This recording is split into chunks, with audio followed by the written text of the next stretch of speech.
Ever wondered what makes TV so powerful in Jamaica? Time to find out. Welcome to Global TV Group 358, where television meets innovation. We're not just about shows, we're about shaping society. In Jamaica, TV keeps you informed, connects diverse voices, and supports democracy. Imagine a Jamaica where broadcasters unite, sharing data and collaborating globally. That's us, a unified voice in the TV industry. Did you know TV advertising is still king? It drives website traffic, boosts brand equity, and powers integrated campaigns. Even in an age of digital, TV stands strong, resilient in tough times. Our global TV deck is your treasure trove of insights and data. With charts, graphs, and success stories, it's your guide to impactful TV advertising. Curious to learn more? Visit our website and see how Global TV Group 358 keeps television at the heart of entertainment in Jamaica. Get ready to binge watch the future.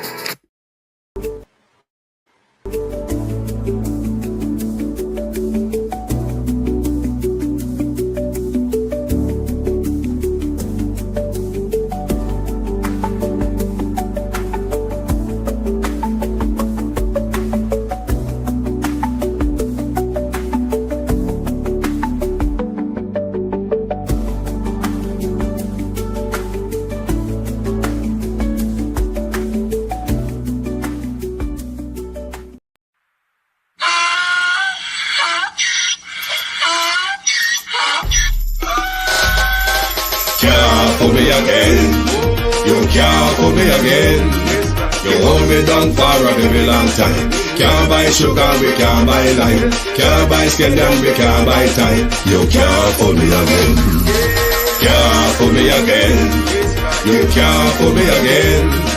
You hold me down for a very long time. Can't buy sugar, we can't buy lime. You touch up line and a resort to crime. You can't for me again. What we go to eat no money, what we at you, eat no at you. Go be money, miss away in the yellow rat you. Use the youth, the money, waste my must have man to statue. Say me like a catch you, but me got enough, they got you. Take this spit of money, God, and say that is not you.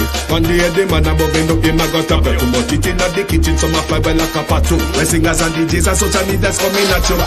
It burn me. 300% It burn me. Garbage pile up the day. It burn me. Give the teacher them It raise. burn me. I see corruption face. It burn me. Mash down the people them house. It burn me. Every day appear arms out. It burn me. Appear money them a thief. It burn me. And them a sell out the beach. Can't for me again. You can't for me again. You hold me down for a very long time. Can't buy sugar, we can't buy lime. Can't buy scandal, we can't buy time. You can't for me again. Can't for me again. You can't for me again. You hold me down for a very long time.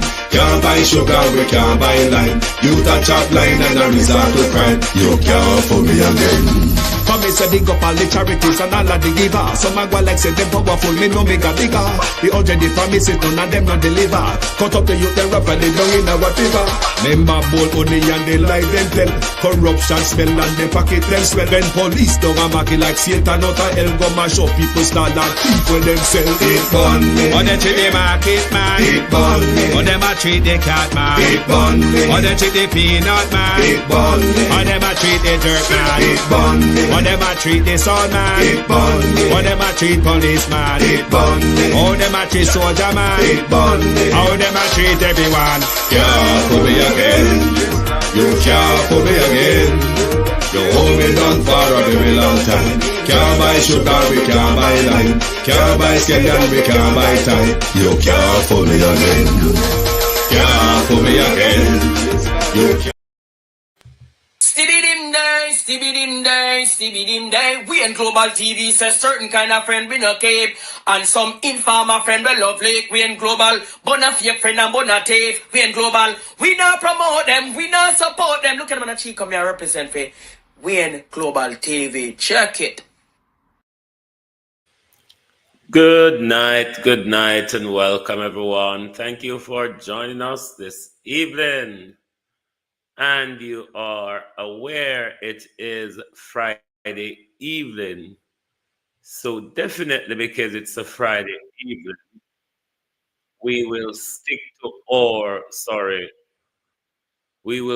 to our geopolitics side of things, because as we say, we want you to be up to scratch with geopolitical affair. And this evening, as we in Jamaica are lacking leadership, we will look at great leadership during our generation and in our lifetime. Nobody hear about the Prime Minister budget yet? Yeah, hold on there. My speaker is giving me problem. My audio, my thingy, the other speaker is not connecting to my Bluetooth. But I'm struggling with it, but I'll get on with it. But yes, because we are lacking leadership so much this evening in our geopolitical slot, we will look at leadership because we are lacking in leadership so much in our country. Anybody hear about the Prime Minister budget yet, or anybody know rather if the Prime Minister starting budget yet? Because we were all waiting, and probably some of us are still waiting for the Prime Minister's budget. This photo safe as Okay. it forms the foundation of today's story. My thing is connected now, so that's good. Right. Nobody hear about the Prime Minister budget yet? Or nobody know if the Prime Minister start in budget yet? To my community of party and all my family members, platform moderators, membership holders, viewers, subscribers, commenters, and trolls, good evening and welcome. Thank you for joining us, Beat and Teach. Good evening, real sweet. Good evening, Sharon Bernard. Good evening, Debbie Jervis TV. Good evening, and welcome one and all. Paula Shelley, good evening. Good evening, Sandra Ellis. Violet Watson, good evening. Christine Hartness, Norman Ferguson. Marcia Thomas, good evening. Yvonne Bradford, Willie Dunn. The Unstoppable One, Amina Sarkodie. Good evening. Canadian Girl, good evening. Renice Nicholson, Yvonne Bradford, Christian Gilbert, Empress Deb, Kate M, Karen Namad, good evening. Alton Leapy, good evening. Ladybug, good evening and welcome. TikTok, good evening. Thank you for joining us. Let me see who is here. Debian, good evening. Dwight, Huntley, Yuzo, Richard, Dorothy, is it Mary? The FYW, I think. Flecky. Good evening, all, and welcome. We will look at the greatest leader of our lifetime a bit in our slot this evening, and then we look at the leadership that we are getting from Andrew Holness, because no doubt we all need to promote Abraham Churi in our sphere, so maybe our leaders can emulate strong leadership from him. Andrea Joan Hamilton Wilson Marcia Essay, good evening and welcome. Maybe because we need to tell the world much more about Abraham Churi, and we'll get straight into it, and then we'll deal with Andrew on the other side. And if anyone here, if Andrew budget start yet, in the meantime, please do let us know. When I looked at it, a thought came to mind. If you don't have the strength to finish a fight, don't start it. We all have moments of doubt. We all have our weaknesses, and we all have our faults. No one is perfect. Why did this thought come to my mind? It's because this photo was taken between 2009 and 2010. The person in the photo was about 20 years old at the time, very young and just starting his military training. The photo was taken in a military camp during that period. At that time, this man, a beginner soldier with a private rank, didn't realize that he would one day become one of the most influential leaders of all time, achieving what many could never have imagined through a coup. Today, he is youngest president in world and has become a powerful political force, making headlines worldwide with his extraordinary actions. But first, let me take you back in time to a long, long time ago. On September 5th, 1852, in a building called Corinthian Hall, a well-known abolitionist, Frederick Douglass, stood before the Ladies' Anti-Slavery Society and spoke words that flowed like blood in the veins of African Americans. Even today, those words continue to circulate across the hills and valleys of Africa because they marked the moment when African Americans in the USA began to rise against oppression. At that time, Frederick Douglass boldly said, "Listen and hear me well. A slave who does not fight for his freedom, who refuses to rise against bondage, will remain a slave forever and does not merit concern." He meant that a slave who does not struggle to free himself from slavery will always remain enslaved, and such a person does not deserve any comfort. When we talk about a slave who does not deserve to be concerned because he sits back and waits for others to come and free him, it reminds me of words recently spoken at the 2023 Afro-Russian Summit in St. Petersburg, Russia. These words came from a young man, a former soldier, and now the father of 2 children, who has become a symbol of defiance against the European colonizers who continue to take advantage of Africa with their dishonest tactics. The person I am referring to is Captain Ibrahim Traore, who was present at a conference with some of the world's greatest leaders, including President Vladimir Putin, who vowed to stop Washington's interference in the politics of other countries. Ibrahim Traore said, "Not a single question that is being asked. We don't have an answer, and it turns out that here we can wash our linseed because we feel like a family. It feels like a family in the sense that Russia is also a family for Africa." He accurately quoted the words Frederick Douglass said in 1852, which means this young man Don't use bullet points in a presentation. Look, if you are responsible for driving new sound, thoroughly read books without skipping and understood what was hidden within them. Those from the West call him a military junta, but he says that this also speaks to him.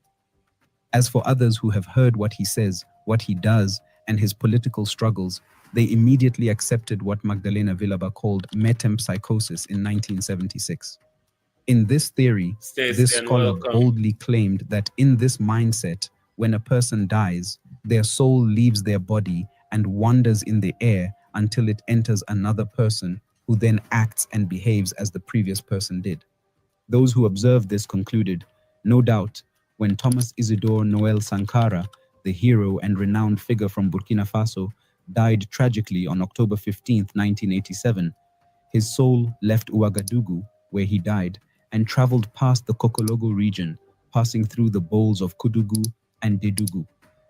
By the following year, 1988, it had settled in the commune of Bundukui, where Ibrahim Traore was born that same year and grew up to resemble Thomas Sankara.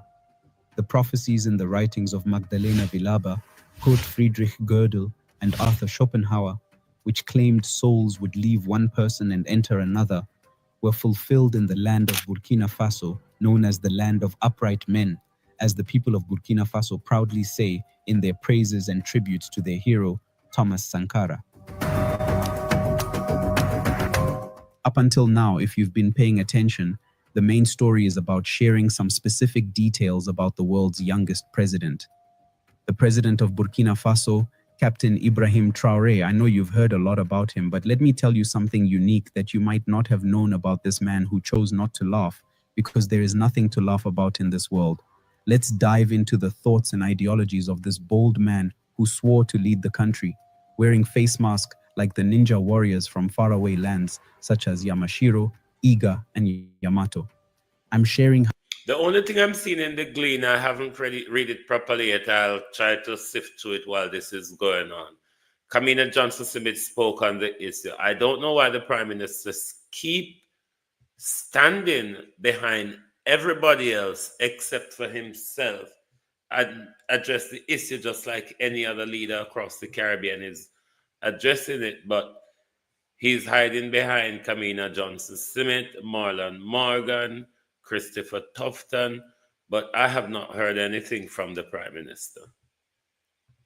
How this man, respected and revered in Africa, lives a humble life without the luxury cars that many other African presidents enjoy, while their citizens suffer from hunger and poverty in their countries. In the 2 years he has been in power, Traoré rejected the salary that presidents usually receive and chose to continue his salary as a military captain. Do you know why? Because he lives in a simple house, not a palace like others. You should also know about this man's survival of a sinister plot to overthrow him, a conspiracy funded with 5 billion CFA by some of his enemies. You should understand the depths of his life and how he has transformed his country, Burkina Faso, in just 2 years in power. At this point, one might wonder, who is Captain Ibrahim Traoré? Where did he come from to find himself in the highest seat of power in Burkina Faso? The countdown begins now. Welcome to the world of research. Welcome to the large family of wisdom in narrations.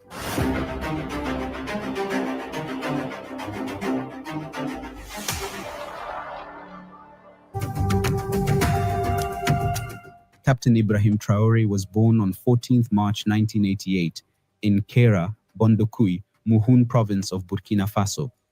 He attended primary school in his hometown Bondokui and secondary school in Bobo Dioulasso, Burkina Faso's second largest city. In this school, he was known as being quiet and very talented. Unlike his predecessor, Damiba, and many other Burkinabe officers who embraced a military career as teenagers, Ibrahim Traoré had a civilian background before joining the army. In 2006, he moved to Ouagadougou, the capital, to study geology at the Joseph Kizerbo University. In the latter, he rose to delegate and became known for defending his classmates in disputes. He graduated from the university with honors. In 2009, Ibrahim Traoré took a bold decision and joined the Georges Namwano Military Academy. This academy is a second-tier institution compared to the prestigious Kadiogo Military Academy, KMP, of which Thomas Sankara and the former President Damiba are alumni. Upon his graduation in 2012, he was sent to Morocco for anti-aircraft training before being transferred to an infantry unit in Kaya, a town in northern Burkina Faso. 2 years later, in 2024, he was promoted to lieutenant. After serving in relatively junior positions in Burkina Faso's military, Traoré's major breakthrough came in the same year of promotion, 2014, when he was deployed to Mali as a soldier under the United Nations peacekeeping mission program, MINUSMA. In Mali, Traoré cut his teeth fighting the jihadists and ethnic insurgents. According to various accounts,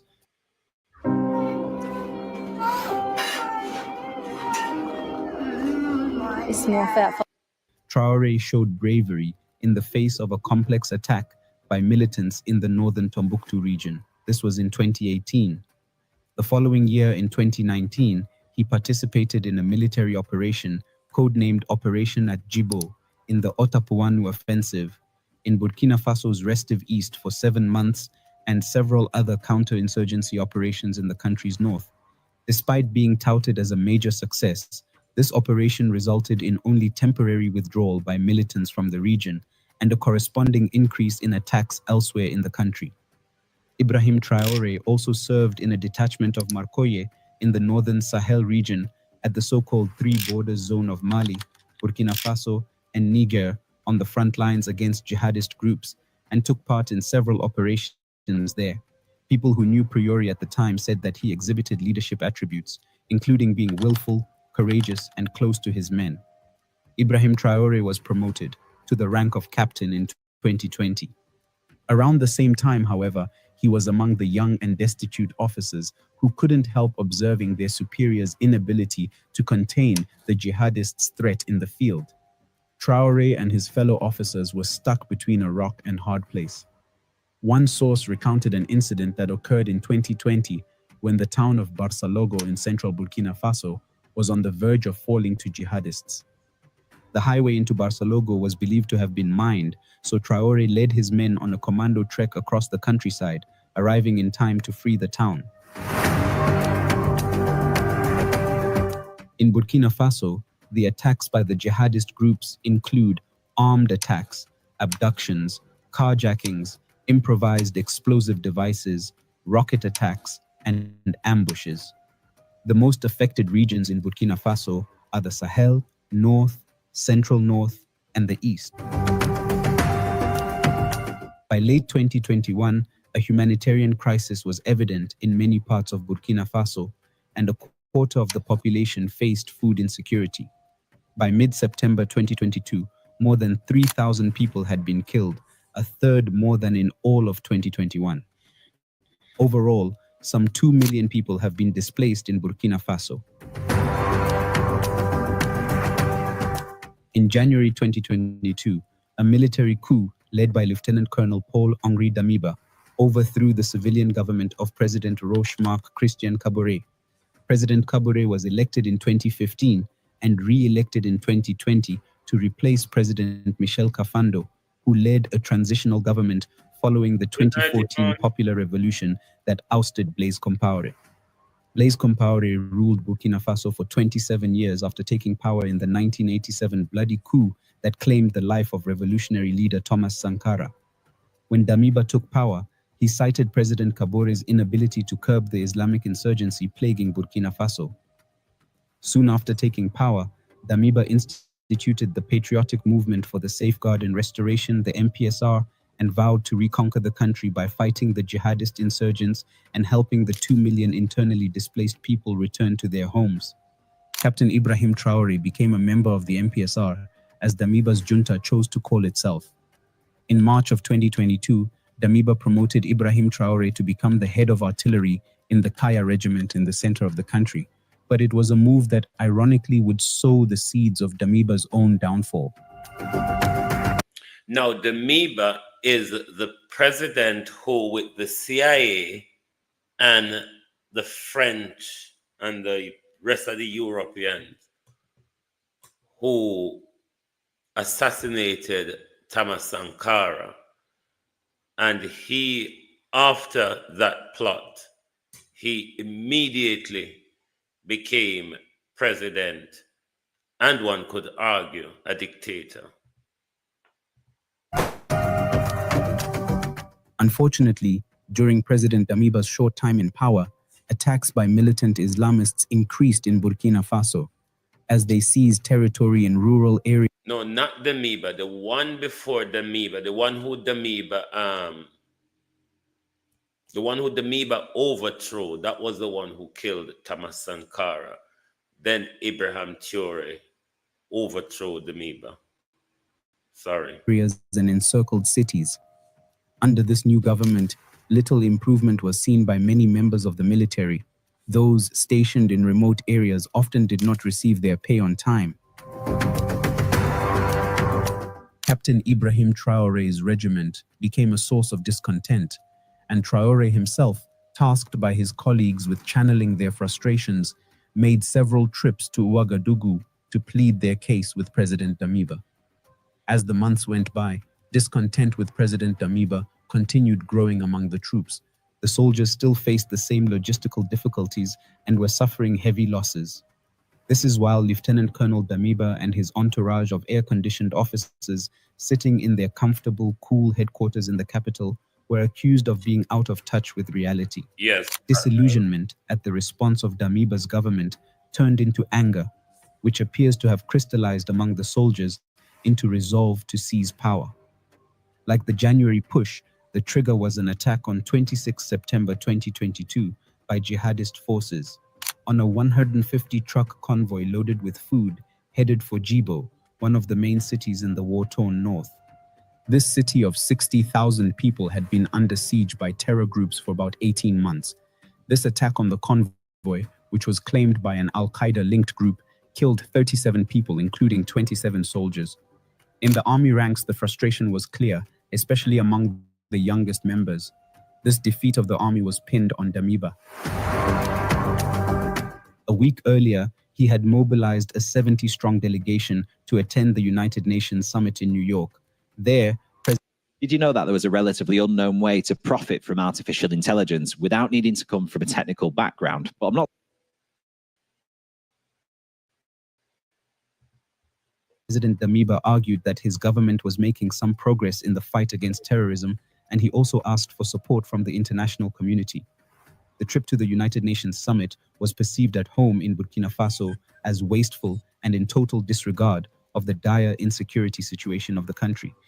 In the days that followed, Captain Ibrahim Traore, on behalf of many aggrieved soldiers, went to Ouagadougou to speak with President Damiba. He asked for an audience with the presidents, but never received an answer. Faced with what they saw as contempt, Traore and other officers of his generation decided to take action. At dawn on September 30th, 2022, gunfire erupted across Ouagadougou, the capital of Burkina Faso. It was the opening act of a coup that would shake the nation. By 8 p.m. local time, a striking scene unfolded on national television. A soldier in military fatigues, wearing a bulletproof vest and a red beret, appeared on the Burkina Broadcasting Corporation, RTB. Surrounded by hooded and helmeted men, he delivered a bombshell announcement. Captain Ibrahim Traore was taking over as head of the Patriotic Movement for Safeguard and Restoration, MPSR, overthrowing Lieutenant Colonel Paul-Henri Sandaogo Damiba. The coup leaders justified their actions by accusing Damiba of betraying their shared vision. They claimed he had failed to address the deteriorating security situation that had initially motivated the January 2022 coup, which brought him to power.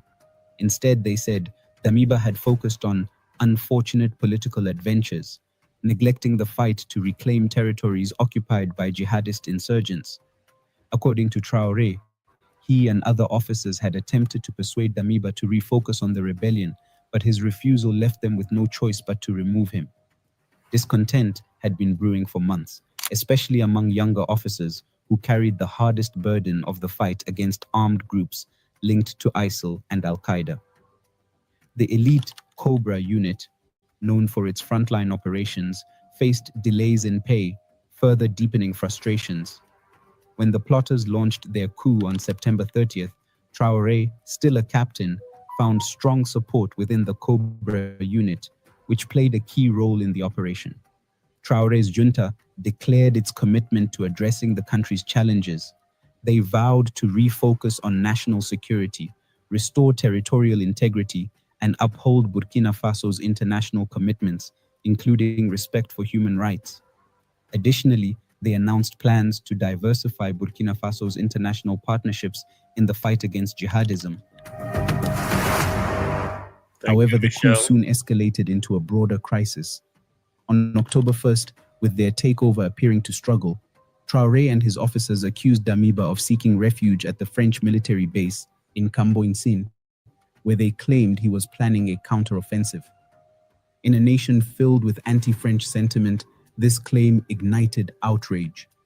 Although the French government denied the allegation, thousands of protesters took to the streets of Ouagadougou and Bobo-Dioulasso, targeting the French embassy and cultural institutes. What began as a military coup transformed into a popular uprising against perceived foreign interference. During the night, momentum shifted decisively in Traore's favor. Several army units, including the Air Force and Special Forces, declared their allegiance to him. By the next morning, Damiba was forced to resign. He reportedly agreed to step down on the condition that his safety and the safety of his allies were guaranteed. The whole world was astonished 6 days later when he came to swear in as the interim leader after he had relied on the strength of a hidden weapon. At that time, he arrived at the venue before the press and its writers, wearing military attire and walking with a step that made you remember his role was to engage in combat. What surprised those present was that he was wearing a face mask, as he didn't want those watching him to see his face, which could have scared some of them. Then, a document with 3 sentences in French was handed to him. With his hand raised, he said, I swear before the people of Burkina Faso and on my honor to preserve, respect, uphold, and defend the Constitution, the Charter of Transition, and the laws, to make every effort to guarantee justice to all inhabitants of Burkina Faso. At just 34 years old, Captain Ibrahim Traoré was installed as transitional president, becoming the world's youngest leader at the time. Thousands of Burkinabe citizens gathered in the capital to celebrate his ascension in what resembled a victory parade. Captain Ibrahima Traoré is so young that to match his age to Paul Biya, the 91-year-old president of Cameroon and Africa's oldest leader, you would need to double Traoré's age and then add 19 years. Captain Ibrahima Traoré remarked that he has no interest in the formalities of wearing political suits or engaging in political posturing. His focus is on reviving a nation that seemed to be falling apart. He declared that he is prepared to make any sacrifice to ensure his country can once again breathe the air of peace and freedom. No sacrifice will be too great to take this country out of the situation in which it finds itself. So, our commitment is for a return to peace, and our compass will always be the people.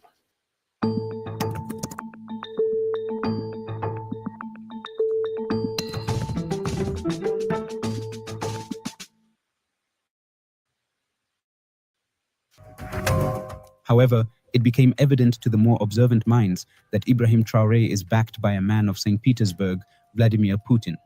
Just 2 days after the coup took place, a journalist from the New York Times, Eliane Peltier, stated, "In Burkina Faso, the man who staged a coup was himself ousted by another." In this article, Eliane Peltier revealed that he had uncovered clear evidence of the involvement of the Wagner Group and Russia in everything Traoré did. 2 days later, Edward McAllister of Reuters corroborated this, affirming that he had followed the developments closely and found that those attempting to challenge or undermine Traoré should tread carefully, as Russia stood firmly behind him. Nevertheless, Traoré denied all these claims, telling France 24 that he did not need Wagner soldiers from Russia, as he had already established a local version of Wagner in Burkina Faso. He stated, "I do not need Wagner soldiers from Russia because I have our own Wagner here, called VDP, Volontaires pour la Défense de la Patrie. These are volunteer fighters ready to protect and defend the land of Burkina Faso." However, the secrecy surrounding his connections with the Russians came to light on September 27, 2023, in St. Petersburg, when he attended the Russia-Africa Summit. During the event, he openly stated that Russia is one family with Burkina Faso. For him, it is not just Burkina Faso, as Russia is one family with all of Africa due to the shared history between Africa and Russia. Traoré said, "It feels like a family in the sense that Russia is also a family for Africa. It is a family because we have the same history. Russia made enormous sacrifices to liberate the world from Nazism during the Second World War. The people of Africa, our grandfathers, were also forcibly deported to help Europe get rid of Nazism. We share the same history in the sense that we are the forgotten peoples of the world, whether in the history books, in documentaries, or in film." Those who heard this said, "Now Traoré, we have proof. You can no longer deny your ties with the Russians, especially since you call them brothers, and openly declare without hesitation your support for working with them." Traoré initially promised to hold democratic elections by July 2024. However, on May 25, 2024, the junta announced an extension of its rule for another 5 years, with Traoré remaining in power. The decision sparked mixed reactions domestically and internationally, as many questioned whether it marked a retreat from the promised transition to civilian governance. Since Traoré's rise to power, relations with France, Burkina Faso's former colonial ruler, have remained tense.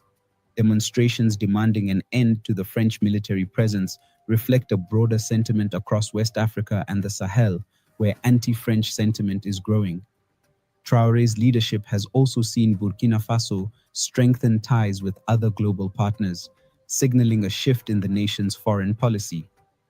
In January 2023, Burkina Faso gave France 1 month to withdraw its troops as it ended a military accord that allowed French troops to fight insurgents on its territory, citing a wish for Burkina Faso to defend itself. The following month, in February 2023, the two countries, France and Burkina Faso, officially marked the end of French military operations in the West African nation after a flag-lowering ceremony at the French Special Forces camp. Since the time of coup up to today, Ibrahim Traoré consistently appeared in military combat attire, complete with a red beret, tactical gloves, and a pistol on his right thigh. This has become his signature look. So today, how is this youngest president in the world, Captain Ibrahim Traoré, who took power through a military coup, living? Does he ride in luxurious and expensive cars like other African presidents who exist to exploit their countries? Does he live in lavish homes? How does he and his family live? Ibrahim Traoré, the president of Burkina Faso, has chosen a different path, one that rejects the status quo. While most African leaders live in palaces, indulge in luxury, and draw enormous salaries, Traoré made an unprecedented decision. He refused the $76,000 salary, the standard for presidents in his country. Instead, he kept his military captain's pay, which is significantly less. He chose to put his people above personal gain. His story is not just about Burkina Faso, it's about the future of African leadership. In just 2 years, Ibrahim Traoré has done what many leaders on the continent can only dream of achieving in a lifetime. But what sets him apart isn't just his choice to decline wealth, it's his entire approach to leadership. To give some context, in Burkina Faso, the average presidential salary is $76,000 annually. For comparison, the average salary of an African president is $170,000 a year. Meanwhile, the average monthly income in Burkina Faso is a mere $73. But Traoré didn't stop at rejecting his salary. In a bold move to ensure that his people's resources went toward their future, he reduced government salaries by 20%. This was not just a symbolic gesture, it was a real effort to redirect resources from the government's pockets to the nation's most pressing needs. What Traoré did with the money saved from his salary. While in Jamaica, our leaders have taken a 300% pay rise in their salary, plus allowances. And at the same time as well, public sector workers are struggling to even get a decent living wage from the government. And the cuts in government wages got people's attention. He reinvested it back into the country, focusing on long-term projects that would empower his people. Traoré invested in building schools, mechanizing agriculture, and even setting up textile factories. He took the initiative to create domestic tomato processing plants to reduce dependency on imports and build a more sustainable agricultural sector. But perhaps most impressively, he laid the foundation for oil refineries. These are not short-term projects. They're long-term investments that will drive the country's economy for decades to come. This isn't just talk. These are real, measurable steps toward transforming Burkina Faso's economy. In a continent where most leaders flaunt their wealth, boasting fleets of expensive cars, private jets, and sprawling mansions, Traoré has chosen simplicity. He drives a basic car, wears military fatigues, and lives modestly. This is a stark contrast to leaders across Africa, where opulence is often seen as a symbol of power. Traoré has rejected that notion entirely. He lives by a simple principle. His duty is to his people, not to luxury.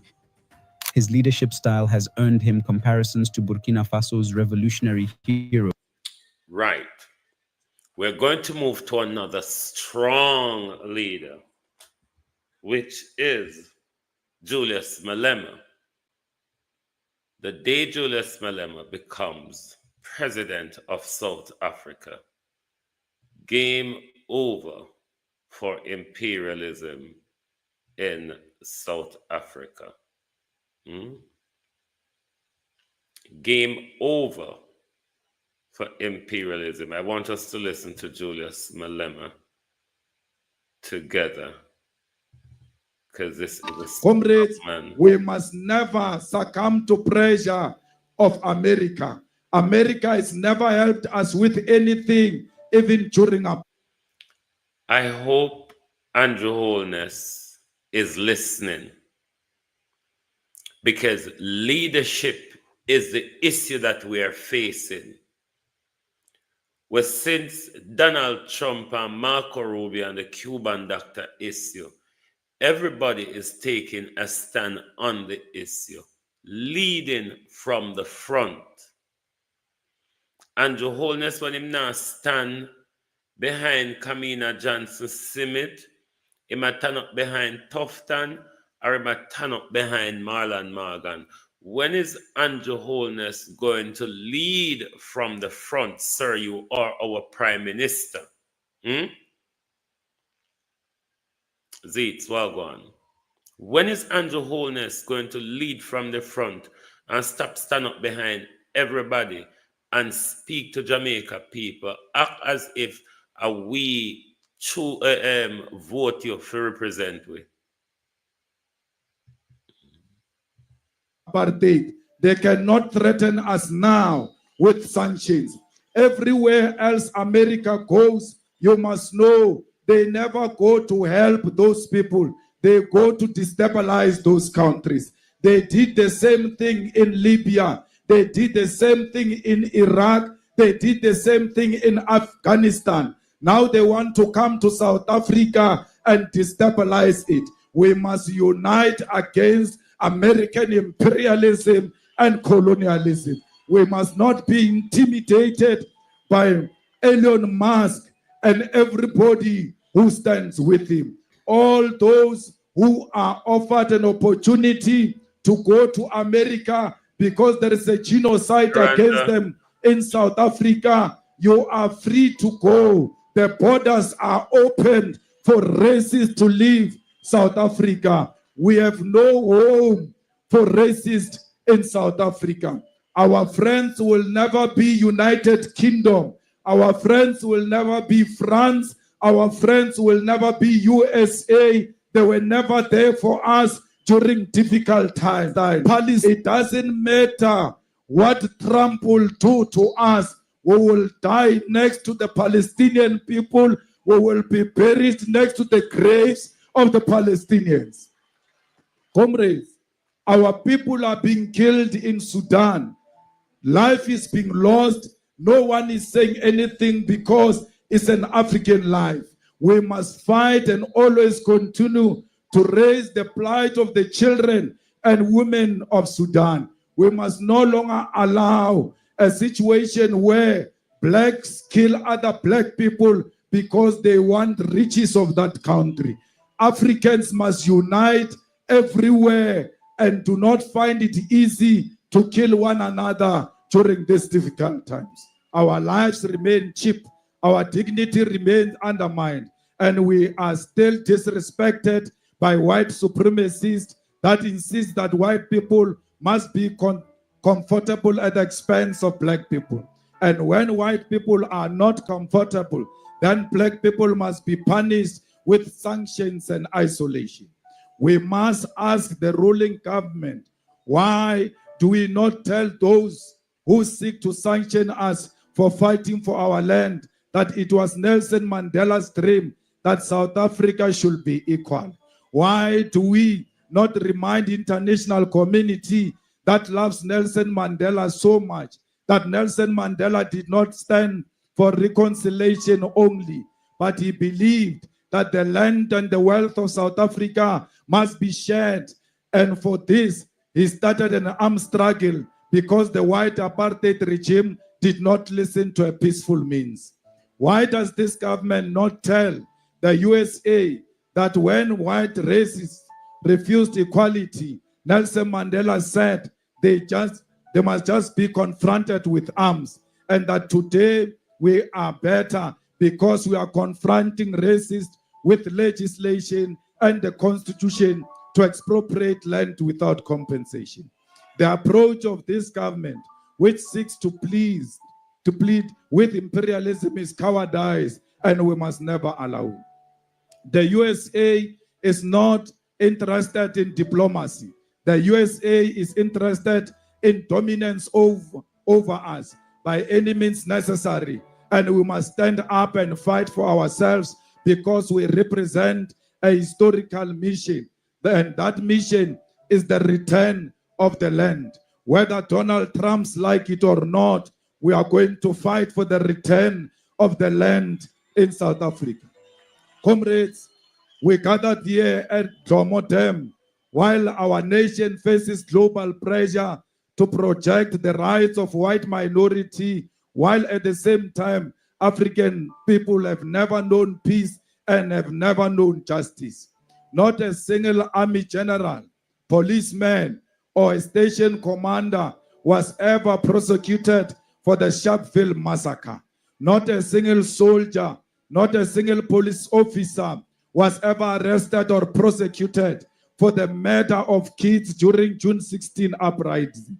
Yet today, we are told the whole of South Africa must be sanctioned because white people are victims of crime like the rest of us. And because we dare stand in solidarity with the people of Palestine and demand the return of the land which belongs to us. Comrades, it is for the first time in our history as democratic nation that South Africa faces the threat of sanction and economic isolation. And that is because the white minority which control the land and the wealth fears equality. Where was the USA when our mothers were fed to pigs in Limpopo by white farmers? Where was the USA with its sanctions when Eugene Terreblanche was raping young boys on his farm before they resisted and killed the racists because no one will act against him? Where were the sanctions of America when a child was shot by a farmer in the Northern Cape for picking a flower on his farm, and we were told that this child was mistaken for a monkey?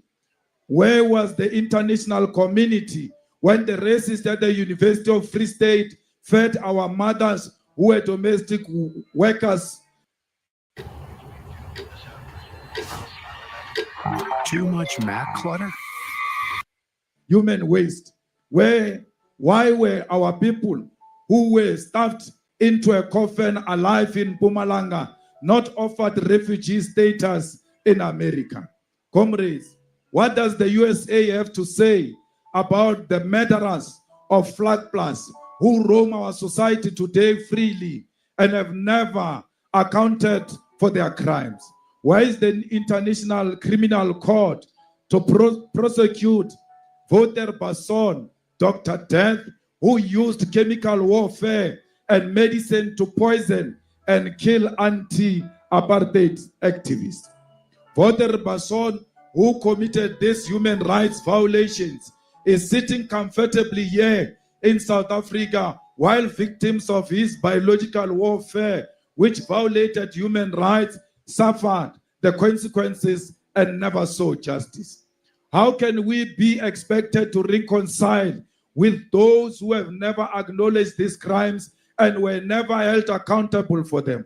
How can we be asked to share our land, our resources, and our future with those who still believe that Orania and Volksstad are their birthright in Africa, while the mass graves of our people are ignored? These are the people who have never appreciated with how they came to enjoy their wealth and power. People who still see us as servants, as laborers, as conquered people. People who did not even consider themselves Africans until it became convenient to do so, to claim indigenous to our land after calling themselves Europeans for centuries. Before 1994, our compatriots did not consider themselves as Africans and knew that there were Europeans who had acquired land through the theft and conquest. Today, we are told that we are violating property rights when we demand our land from people who call themselves Europeans just 30 years ago. Those who stole our land must face the truth that they acquired land through theft and genocide. Let them explain to us how they can still feel entitled to our land when they've never acknowledged the rivers of blood that were spilled to build their world. Let the ANC explain how they can claim to represent black people while aligning themselves with our former oppressor, selling out the legacy of our martyrs for parliamentary seats and empty slogans of reconciliation with those who still believe they are superior to us. We refuse to forget. Our ancestors are watching. The waters of this Domo Dam remember the blood that fell on this day and will ensure that their sacrifices are never erased. We demand prosecution of apartheid crimes, and that must be where the USA begins its investigation of genocide and violations of human rights. All those Boers who killed our people during apartheid must be arrested. All the army generals of the apartheid army must be arrested. All the apartheid policemen who came here in Sharpeville and killed our people, they must still be prosecuted. Kaspedi bar mulatwa ubole reabanyaka till today. Comrades, the apartheid regime in South Africa did not fall on its own. It was forced to its knee by the unbreakable resistance of the people and the relentless pressure of the international community.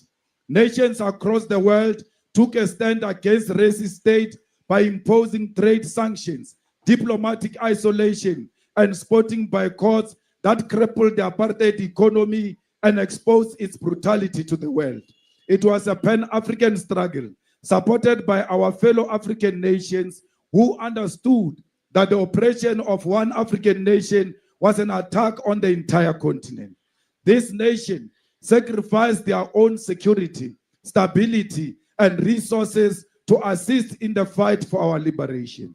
Zambia, under the leadership of Kenneth Kaunda, became a frontline state for the liberation movements, providing a safe haven for exiled ANC and PAC members. The country allowed the ANC to establish its headquarters in Lusaka, offering logistical and financial support despite constant threats and military attacks from the apartheid regime.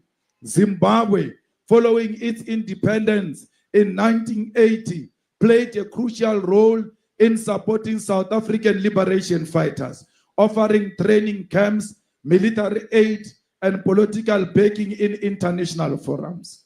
Mozambique, under Samora Machel, gave direct military support to the ANC armed wing Umkhonto weSizwe and allowed freedom fighters to use Mozambican territory for training and strategic operations. Mozambique suffered attacks from the South African Defense Force as a result, yet it never stopped its commitment to the anti-apartheid struggle. Tanzania, under Julius Nyerere, provided training facilities, refugee, and ideological guidance to the liberation movement. Nyerere was a strong advocate of African unity and used his influence to mobilize support for sanctions against apartheid. Angola, with the support of Cuba, offered military training camps and armed resistance against South African Defense Force. Cuba, led by Commandant Fidel Castro, sent thousands of troops to Angola to fight against the South African military, weaken the apartheid state hold on the regime. This fight was fought successfully to a point where the regime retreated in Kutukonaval. Nigeria imposed an oil embargo on apartheid South Africa and used its diplomatic influence to push for global sanctions. Successive Nigerian governments provided scholarships for South African students and financial assistance to liberation movements. Several countries took decisive action by cutting off trade with apartheid South Africa, refusing to engage economically with a regime that oppressed and murdered black people. The United Nations first called for an arms embargo in 1963, but it was only in 1977 that it became mandatory. As pressure mounted, individual nations took their own bold steps. Sweden, Norway, and Denmark were amongst the first to completely halt trade and investment with South Africa, setting a moral standard for the rest of the world. India was the first country to cut diplomatic ties with South Africa in 1946 and consistently pushed for international isolation of the apartheid state. Canada, Australia, and New Zealand imposed sanctions on trade, investment, and travel against South African officials and businesses in the 80s. The European Economic Community, now EU, imposed a ban on new investment in 1986 and restricted trade with South Africa. These economic restrictions hit the apartheid government where it hurt the most, causing severe damage to industries and forcing white business owners to reckon with the reality that apartheid is unsustainable. One of the most powerful tools used against apartheid South Africa was its expulsion from the global sporting community. For a nation that took pride in its sports, this was a devastating blow to its international image. South Africa was banned in soccer, in rugby, and in cricket, and teams of nations opposed to apartheid, and their athletes refused to compete with teams representing apartheid South Africa. These international sanctions, along the armed resistance and internal uprising led by the liberation movements, created unbearable pressure that apartheid could not withstand. It is for this reason, comrades, that we are so adamant on our position to support the people of Palestine and call for boycott and sanction against the apartheid Israeli state, which is committing genocide. It is because our nation itself is a product of international solidarity. The question we must ask is, where was Israel and USA, which seek to call us a nation that commits human rights violation today, when the world turned its back on apartheid South Africa? We must never forget those who resisted sanctions, those who continue to trade with and arm the apartheid regime. The United States, the United Kingdom under Margaret Thatcher, and Israel were amongst the worst offenders actively supporting the apartheid regime. Let us never forget that the USA classified our freedom fighters as terrorists. The US did not just support apartheid with words, it armed and funded the regime. During the Cold War, America saw the racist apartheid government as a strategic ally against communism, choosing to back white supremacy over justice. The CIA assisted in the capture of Nelson Mandela in 1962, handing him over to the apartheid regime. Washington ensured that South Africa's economy remained functional, allowing companies like General Motors, IBM, and Coca-Cola to continue business while black South Africans suffered under the boot of oppression. Comrades, the USA sold weapons to the apartheid government, helped them develop nuclear technology, and even gave intelligence to the South African military, which it used to target anti-apartheid activists. I try to encourage you, Andrew. Because on a simple matter of visa versus health, Prime Minister Holness, you still cannot speak. I'm going to go back to Chore. We just try to encourage Andrew tonight with strong leadership.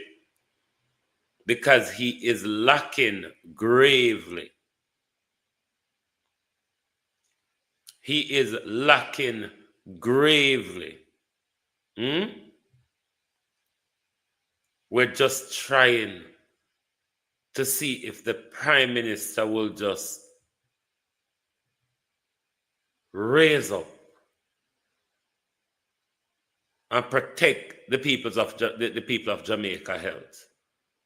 Let's go back to Chore and how him have France and the So whole you of them think you know Wix? Do you really? First up, we've got Shake by the former colonial masters. And hey everybody, my name is Sam, aka Sambucha, and I'm a YouTuber who makes variety content ranging from challenges. A storm is coming, but this isn't a storm of wind and rain. It's a storm of defiance. A storm that shakes the old order, rattles the power corridors of Paris, London, and Washington, and sends a message across the continent. Africa will no longer kneel. At the heart of this storm stands one man, a soldier, a leader, a revolution. Andrew, a lot of African country is rising and taking ownership and claiming back our lands and wealth, you know. You see the Caribbean taking a strong stance on the Donald Trump and Marco Rubio issue, yeah? But Andrew Holness is hiding behind Kamina Johnson-Smith, behind Dr. Tufton, behind Marlon Morgan. Why can't Andrew Holness as a leader speak?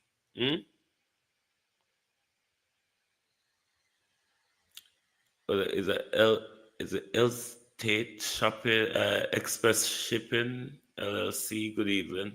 Why Andrew Holness cannot be a leader? What is Andrew Holness afraid of? Is it just a source of visa, or can they indict Andrew Holness? I don't know why Andrew Holness would think sacrificing or help, because Kamina Johnson-Smith put out a statement, and it's much of a nothing to talk about. It's the same going around in bullshit circle like Dr. Tufton. The memorandum of understanding came to an end last year when, and we're reviewing it, blah blah. It's the same going around in circles, but not actually addressing the question that Jamaicans are asking. What is your decision on the issue of Donald Trump and Marco Rubio, health versus visa? Revolutionary, Captain Ibrahim Traore, February 2024. Jamaica, a moment that will be etched in history. Welcome. Thank you. Traore expels French troops from Burkina Faso, a move so bold, so unprecedented, that it sends shockwaves through the Western world. To some, he is a hero reclaiming his country's destiny. To others, he is a dangerous threat to the global order. But one thing is certain, he does not back down. The next day, French President Emmanuel Macron said he was awaiting clarifications from transitional President Ibrahim Traore. But on Monday, government spokesman Rimtalba Jean-Emmanuel Ouedraogo said, "We don't see how to be more clear than this." Au stade actuel, nous ne voyons pas. The West thought this was temporary, a burst of rebellion that would fade under pressure. But Traore had other plans. He wasn't just rejecting France, he was rewriting the playbook. He turned east, and when he did, the world held its breath. Now, Russian special forces land on Burkinabe soil. Venezuelan intelligence moves in. Cuban military advisors stand ready. The balance of power is shifting, and France can do nothing but watch. This is more than just a military shift. This is a warning shot to the West. The era of control is ending. And Captain Traore, he's just getting started. But how did we get here? And more importantly, what happens next? Let's find out.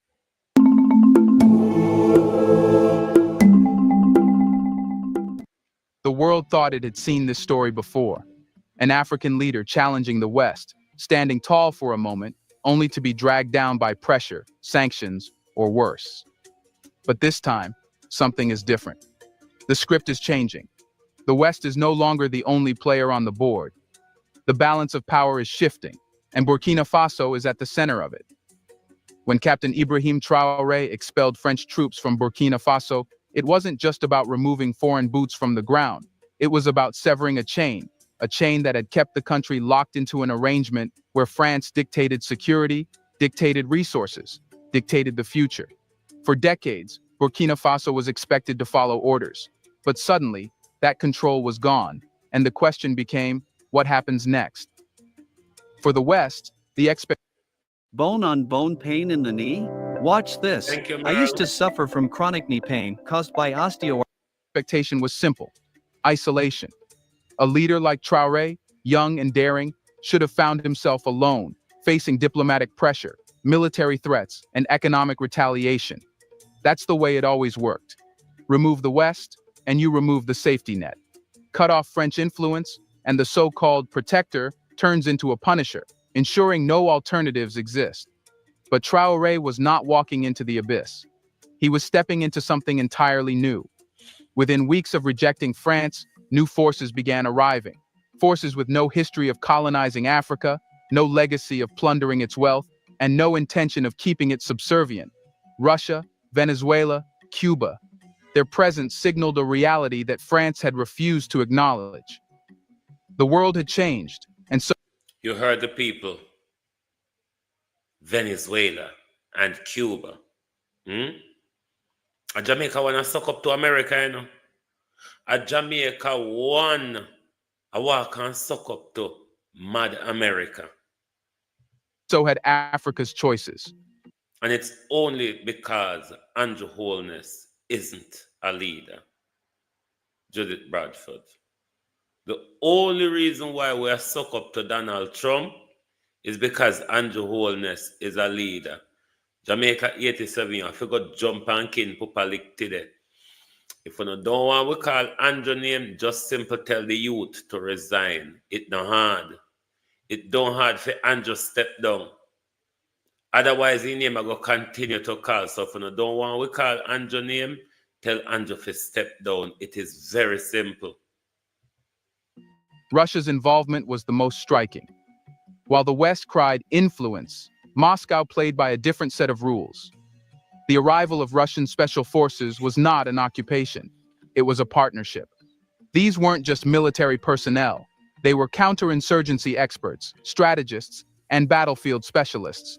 They weren't here to dictate. They were here to train, to arm, to strengthen. Burkina Faso was not being absorbed into a new empire. It was being equipped to stand on its own. Venezuela's role was unexpected to many, but not to those paying attention. A country that had itself been targeted by Western sanctions, Caracas understood what it meant to resist. Their intelligence specialists knew how to counter external sabotage, how to build networks outside of Western control, and how to survive when every move was being watched and every step was being undermined. If the West wanted to isolate Traoré, Venezuela had the blueprint to break that isolation. And then there was Cuba, a country that had, for decades, defied American pressure, outmaneuvering embargoes, resisting coups, and building alliances in places the U.S. wanted abandoned. Cuban advisors didn't just bring military expertise, they brought experience in self-sufficiency, resilience, and survival in a world determined to make independent nations fail. For Burkina Faso, this was no longer just about replacing one military force with another. It was about something deeper: sovereignty, true sovereignty. The kind that doesn't depend on former colonial rulers to decide what security should look like. The kind that builds military strength not as an extension of foreign interests, but as a tool of national defense. The kind that turns alliances into leverage, not chains. The West's reaction was predictable: denouncement, condemnation, panic. France saw its influence slipping away. The U.S. whispered of concerns over stability. But beneath the surface, something far more unsettling was happening. A precedent was being set. An African nation had expelled Western forces and not collapsed. It had cut ties with Europe's military and not fallen into chaos. Instead, it was forging new paths, testing new relationships, and proving that a future without Western oversight was not only possible, it was unfolding in real time. The power shift wasn't just military, it was psychological. It was the dismantling of an old belief that Africa could not stand on its own without Western supervision, that security, stability, and sovereignty were things to be given, not claimed. But Traoré had already claimed them. The new forces in Burkina Faso were not the beginning of dependence, but the end of it. With each arriving specialist, with each new alliance, the message became clearer. The days of Western monopoly in Africa were over. And if Burkina Faso could do it, who would be next? If Burkina Faso could reject Western control and survive, why couldn't Mali? Why couldn't Niger? Why couldn't the entire Sahel? The old world order depended on African nations believing they were powerless. Now, that illusion was fading. In Paris, officials scrambled for damage control. There were urgent meetings, frantic calls, and demands for explanations. France had already lost Mali. It had been kicked out of the Central African Republic. Now Burkina Faso? The empire was slipping, and no one seemed able to stop it. In Washington, analysts whispered about Russian influence, about strategic threats, and security risks. But deep down, they knew this was not just about geopolitics. This was about a global shift, one where African nations no longer asked for permission. This was the moment the West had feared for years, a moment where African countries realized they had choices, where the script of dependency was being rewritten, where military, economic, and diplomatic power was no longer monopolized by the former colonial masters. And so, the West did what it always does when losing control. It turned to propaganda. The media machine kicked into overdrive. Reports flooded in, warning of Russian mercenaries destabilizing the... Propaganda. Propaganda. We all know that the American economy is a dying economy. And if your economy dies, everything around you dies, even your power to carry out military intervention that America loves to do. Hence the new wave of propaganda warfare, Julius Mango. Jamaica and the Caribbean involved in human trafficking and human exploitation with Cuba. It's no different from the propaganda of the mid-70s to the 80s. The region. Articles framed Traoré's alliances as reckless, dangerous, and a threat to security. There were whispers of coups. Whether you buy it or not, listen to my Of instability, of Burkina Faso heading toward chaos. But the West playbook was old, predictable, and worst of all, ineffective, because something fundamental had changed. Traoré wasn't just resisting Western influence, he was winning. The world could see it. The people of Burkina Faso could feel it. And across Africa, leaders were watching. For years, the West had controlled the narrative. The idea that African nations were too weak, too divided, and too inexperienced to govern themselves was repeated so often that even some Africans believed it. But Traoré had shattered that illusion. We work many different ways, but perhaps the most common is that we will identify a third world country that has resources our corporations covet, like oil, and then arrange a huge loan to that country from the World Bank or one of its sisters. However, the money never goes to the country. Instead, it goes to our own corporations to build infrastructure projects in that country, power plants, highways, industrial parks, things that benefit a few rich people in that country, as well as our own corporations, Very true, Queen Dame. but do not help the majority of the people at all. And yet the whole country, is left holding a huge debt. And it's such a huge debt they can't possibly repay it. So at some point, the economic hitmen go back and say, you owe us a lot of money, you can't repay your debts, so give us a pound of flesh. When I failed to bring them around, to get them to accept these loans, to get them to put their countries into servitude, then I knew that standing right behind me were what we call the jackals. And these are people who overthrow governments or assassinate their leaders. And both Jaime Roldos of Ecuador and Omar Torrijos of Panama were assassinated by CIA-sponsored jackals because I failed to corrupt them. Burkina Faso was not collapsing without France. It was growing. And if the West had no real control over Burkina Faso anymore, then what did it have left?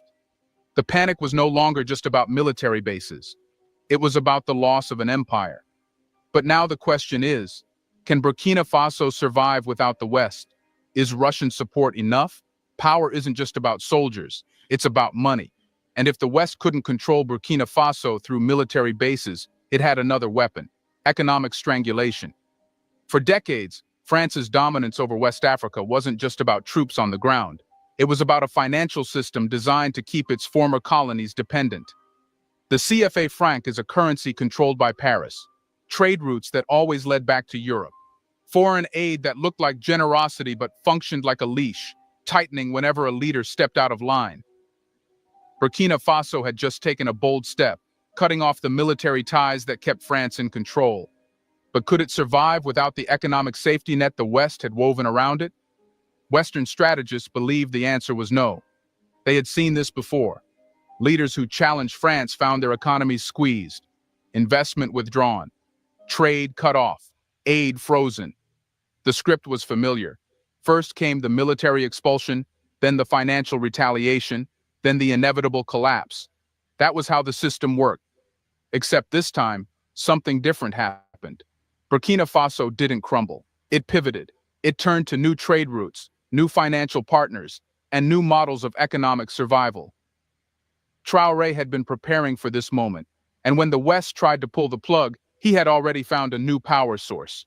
Russia stepped in with investment. Yes, not just military, but also with investments. Venezuela brought energy partnerships. China, always watching, saw an opportunity, and with a single move, opened the door to alternative banking systems, trade agreements, and infrastructure funding that bypassed Western oversight. The message was clear.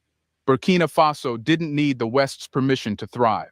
But breaking free from an economic empire is not just about replacing one partner with another. It's about changing the rules of the game, and that's exactly what Traoré set out to do. First, he attacked the heart of Western control, the CFA franc. This colonial-era currency had kept Burkina Faso, and much of West Africa, under economic subjugation for years. The moment France lost military influence, it clung to the financial chains. But Traoré was already looking beyond it. Plans to shift towards a new monetary system, independent of Paris, were quietly moving forward. The end of the CFA franc in Burkina Faso would mark the final break from French control, and France knew it. Second, Traoré understood that food was power. Dependency on Western aid made Burkina Faso vulnerable, so he turned his focus to agricultural self-sufficiency. Investments in rice production surged. Local industries, long neglected under foreign-controlled trade policies, were being revived. Burkina Faso was no longer going to beg for food, it was going to produce it. And third, energy independence became a priority. For too long, Burkina Faso relied on French-backed energy imports, but Venezuela, one of the world's largest oil-rich nations, offered a new path. Fuel deals that didn't require Western approval, energy supplies that couldn't be shut off at a moment's notice. The reaction from Paris was immediate. Sanctions were whispered about. Threats of economic repercussions grew louder. French corporations, deeply embedded in Burkina Faso's economy, began pulling back. But the damage wasn't what they expected. The country didn't collapse. It adapted. And this terrified the West. Because Burkina Faso wasn't just cutting ties, it was proving something dangerous. It was proving that a nation could reject Western financial systems and still survive, that a country could stand against economic blackmail and build a new foundation. For the first time in modern history, Burkina Faso wasn't just a pawn in the global economy, it was trying to become a player. And the rest of Africa was watching. But history has a pattern. When an African leader dares to challenge Western control, when they push too far, cut too many ties, and refuse to bow, one outcome repeats itself again and again: a coup. It happened to Thomas Sankara in 1987. It happened to Patrice Lumumba in 1961. It happened to Muammar Gaddafi in 2011. Each time, the formula was the same: destabilize, isolate, overthrow. Now, all eyes are on Burkina Faso. For months, Captain Ibrahim Traoré has defied the odds. He has expelled French troops. He has built military alliances outside of Western control. He has broken the economic chains that kept Burkina Faso dependent. And most dangerously, he has exposed the system, showing other African nations that independence is not just an idea, but a real possibility. But with each step forward, the risk grows. Because the West does not simply accept defeat. When sanctions, propaganda, and intelligence wars fail, there is only one strategy left: regime change. And Traoré knows it. It starts with division. The most effective coups are not led by foreign invaders. They are carried out by insiders, military officers, government officials, and even trusted allies. Missing teeth ruin your life. I know because I work with patients daily who have lost all or Allies who have been compromised. The West doesn't need to launch direct attacks. It just needs to find the right people, offer the right deals, and let the betrayal unfold from within. The second step is chaos. Burkina Faso is already facing an insurgency crisis, one that was conveniently fueled over the years by Western weapons mysteriously ending up in the hands of insurgents. If the country can be pushed into deeper instability, if the security situation deteriorates, then suddenly, calls for a leadership change become necessary. The narrative shifts. Traoré, once seen as the man restoring order, is painted as a failure. A solution is proposed, one that just happens to involve removing him from power. And finally, there is the final blow. A well-planned military coup, a sudden and violent transition of power. Within hours, a new leader is declared. A leader who promises stability. A leader who pledges to restore international cooperation. A leader whose first move is to invite back the same Western forces that had just been expelled. This is the cycle that has been repeated across Africa for decades. And now, the West is waiting to see if Burkina Faso will be the next to fall. But remember, Traoré is young, but he is not naive. He knows the pattern. He has studied the past, and he is not waiting to become the next statistic. His first move has been to secure absolute loyalty within his military. Unlike previous leaders who assumed their inner circle was safe, Traoré has actively reshuffled key military positions, placing only the most trusted officers in critical roles. He has removed figures suspected of outside influence. He has built a network of direct command that does not rely on Western-trained officers who could be flipped at a moment's notice. Second, he has taken control of Burkina Faso's security operations. Western intelligence agencies thrive on secrecy, on operating within foreign governments without detection. But Traoré has made it clear: there will be no shadow actors running the country from behind closed doors. Intelligence operations have been centralized. Surveillance on potential traitors has increased. The usual coup suspects, politicians with too many Western connections, and military officers with foreign training are being watched closely. And most importantly, Traoré is rallying the people. No coup succeeds without public support, and this is where he holds an advantage. Unlike past leaders who were quietly overthrown with little resistance, Traoré has made himself a symbol of the people's fight for sovereignty. If an attempt is made to remove him, it will not be a quiet transition. It will spark a nationwide uprising. And the West knows that a coup that turns into a civil conflict is far riskier than they would like. So Burkina Faso is standing at a crossroads. The next months will determine whether Traoré succeeds in reshaping the country's future, or if he falls into the same trap that has claimed so many before him. But one thing is clear: this is no longer just about Burkina Faso. This is about a continent waking up. From Mali to Niger to Guinea, African nations are watching. If Traoré can break the cycle, if he can survive without bending to the coup trap, then the rest of Africa will have its proof. Independence is not just a dream. It is a reality waiting to be claimed. And for the West, that is the greatest threat of all. The battle is not over. It has only just begun. One lesson this teaches us is that this is what happens when you leave the West and build new alliances with countries like Russia. But no matter how aggressive the West becomes, Traoré is ready to face it all. Do you think? Jamaica is Jamaica is still not ready for this thing we celebrate called independence. And they like to use the word called sovereignty. But as soon as you get threatened about your visa, You roll over and do whatever Donald Trump requires. How is that any form of leadership, Andrew Holness? Mia Mottley, the Iron Lady of the Caribbean, can stand up and make it known. Take my visa, Ralph Gonsalves and other Caribbean leaders have spoken to their people in the interests of their people, not Andrew Holness. We are suffering a leadership crisis in our country. And this is why we're going in the wrong direction as a country, because we're having great leadership crisis. Radcliffe Morrison. We're having a great leadership crisis. And that is why things are the way they are. We've lost everything about us as a nation. And this is why I agree with what I think is one of Mark Golding's best idea will turn policy in his budget presentation, is the return of civics to education, as well, Marcia Brown, how are you? As well as Garvey philosophy in our education.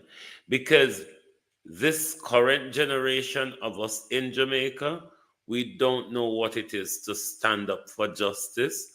We don't know what it is to be patriotic. We don't know what it is to be proud Jamaicans.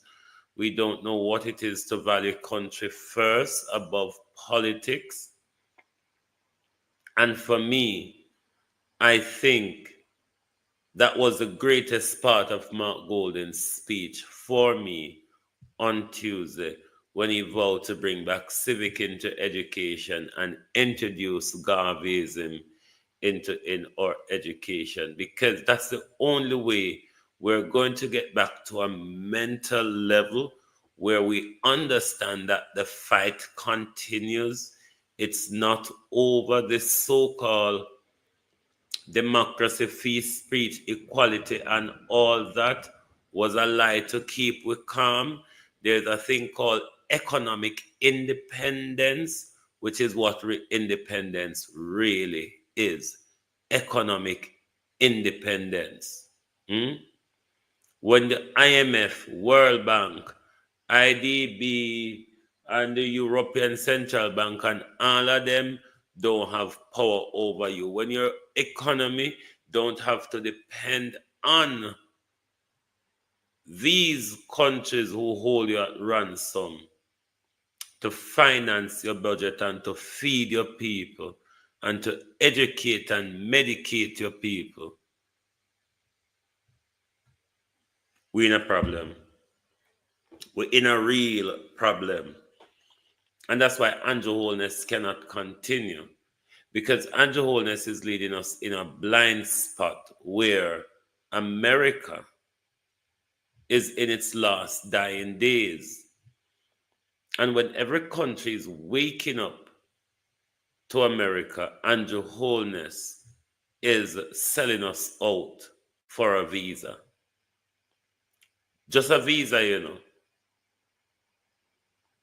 Because it better we dead so them can travel.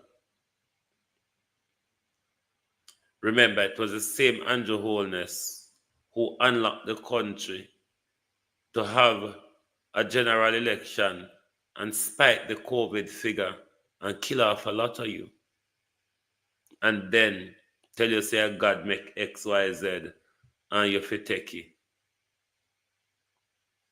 Andrew Holness have shown us enough that one, he has nothing about leadership in him. Two, Andrew Holness is not a people person. Andrew Holness does not care about poor people. He has shown us over and over, Tony writes, good evening. Over and over, Andrew Holness has shown us he does not care about poor people. Listen to the Prime Minister's budget speech yesterday. Listen to the Prime Minister budget quarrel yesterday. There was nothing futuristic in it. Even the little copy went tech, the little idea went thief, he couldn't fix it good.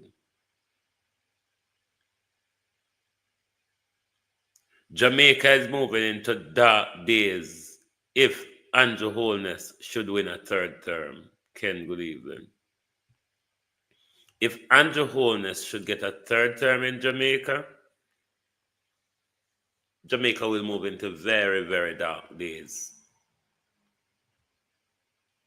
Unless we have not seen what Andrew Holness have been doing, particularly since 2020, when he get the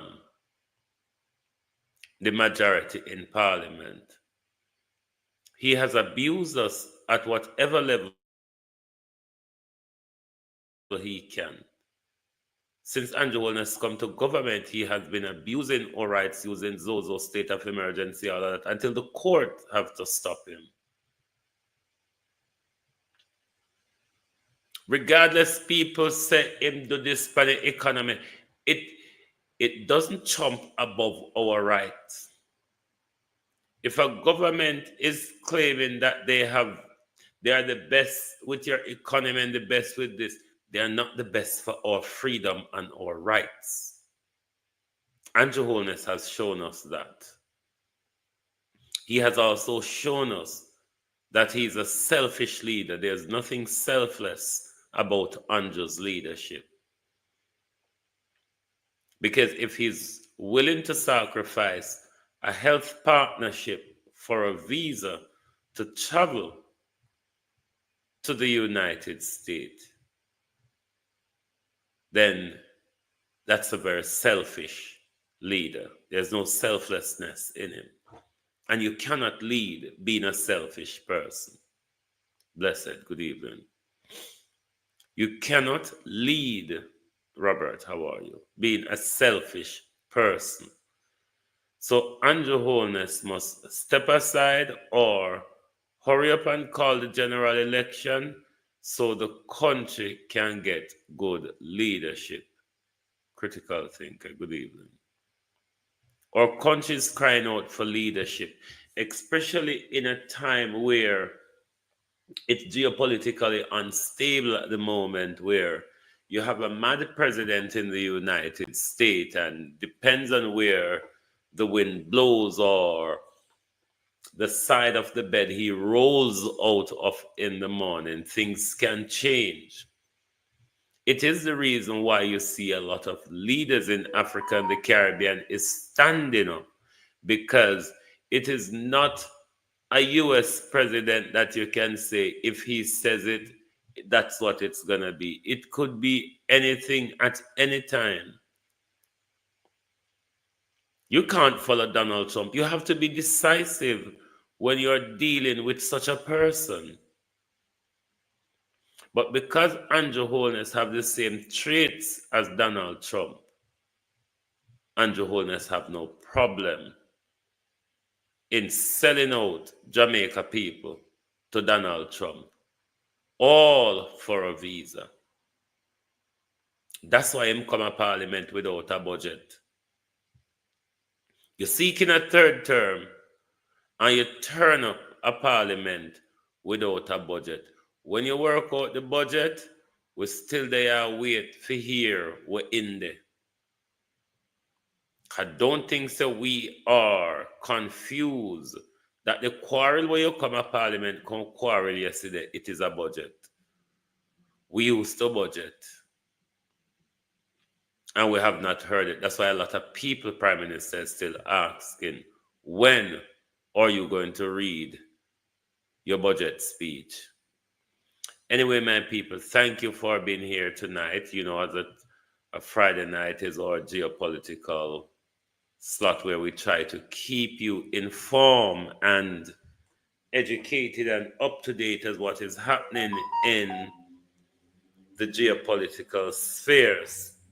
Because them have with dunce and docile because they want to continue to lead us, right?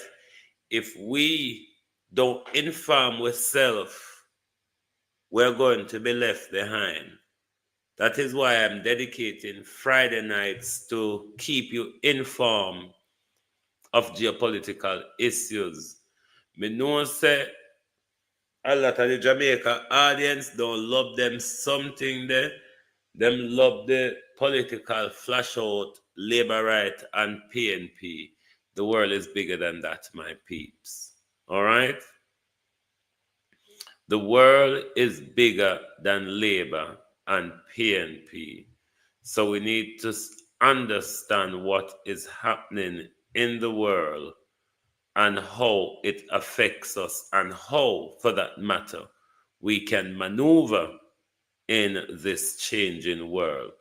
The power structure of the world is changing. Relations in the world is changing.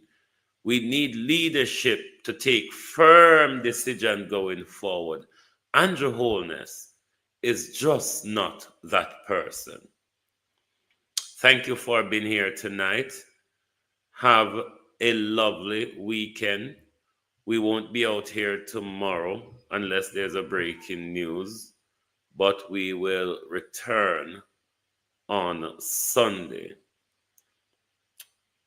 Thanks for your support throughout the week, and make sure you all have a restful and enjoyable weekend. Thank you all very much, and good night from the Global Television Group. Make sure you all enjoy your weekend. If you don't like missing out on the latest shows but still enjoy classic hits, then Global TV Group 358 is your perfect match. Global TV Group 358 isn't just another channel, it's your ultimate TV experience. From breaking news to binge-worthy dramas and timeless classics, we've got it all. Our unique blend of original content and global favorites means there's something for everyone. And guess what? With GTVG's seamless streaming, you can watch anywhere, anytime. Plus, our interactive features let you be part of the action.